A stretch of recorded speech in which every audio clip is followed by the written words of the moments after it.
Assalamualaikum warahmatullahi wabarakatuh. Melanjutkan untuk tugas lokakarya selanjutnya, yaitu tugas 3, membuat media pembelajaran dan LKPD. Untuk media pembelajaran, saya membuat menggunakan PowerPoint dengan judul Media Pembelajaran Mapel Fikih kelas 7, materi Toharoh atau bersuci.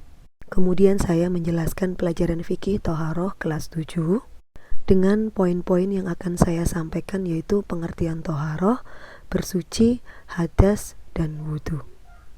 Untuk pengertian toharoh, di sini saya menuliskan 2 dari bahasa dan dari istilah. Kemudian saya menyebutkan macam-macam bersuci dan alat-alat untuk bersuci.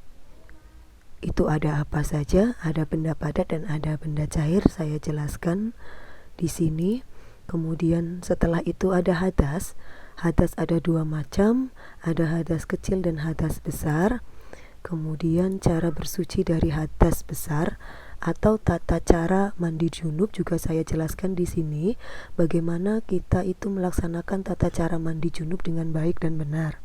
Kemudian selanjutnya adalah najis. Menyebutkan macam-macam najis juga di sini saya jelaskan. Kemudian wudhu, ada syarat sah wudhu, ada rukun wudhu, dan ada sebab-sebab wudhu itu batal. Kemudian terakhir saya menjelaskan tentang bagaimana praktek wudhu dengan cara yang baik dan benar. Saya menyajikan dalam bentuk gambar. Ada gambar-gambar anak sedang melakukan praktek wudhu dari langkah pertama sampai langkah ke-9. Langkah pertama di situ, yang pertama adalah niat. Langkah ke-9 adalah berdoa. Berdoanya berdoa setelah wudhu. Di sini sudah saya tuliskan juga niat wudhu dan bacaan doa setelah wudhu.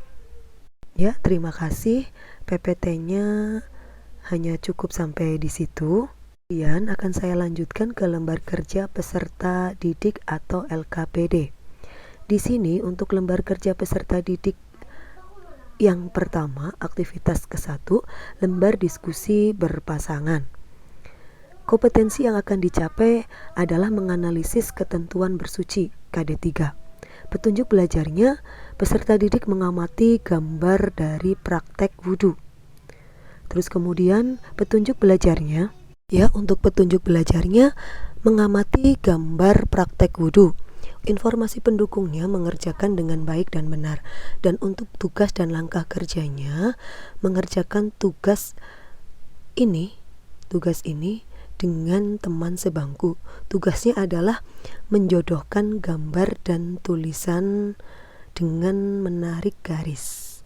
Contoh nomor 1, gambar orang sedang melakukan wudhu tahap 1 atau langkah pertama, yaitu mencuci kedua telapak tangan. Kita tarik nomor 1 ke tulisan mencuci kedua telapak tangan dengan menggunakan garis. Begitupun sampai gambar yang terakhir, yaitu gambar yang ke-8. Kemudian untuk lembar kerja peserta didik yang kedua, lembar kerja diskusi berpasangan. Kompetensi yang akan dicapai menganalisis ketentuan bersuci. Tunjuk belajarnya, bacalah kembali materi tentang toharoh atau bersuci. Informasi pendukung, tulislah dengan benar dan rapi. Tugas dan langkah kerjanya, kerjakan tugas ini dengan teman sebangkumu. Tulislah lafal niat wudhu dan doa setelah wudhu. Tulislah pada lembar kerja di bawah ini.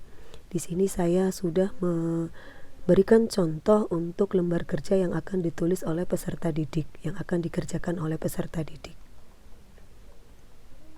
Setelah selesai peserta didik mengerjakan di lembar kerja, nanti lembar kerjanya diserahkan kepada Bapak atau Ibu guru.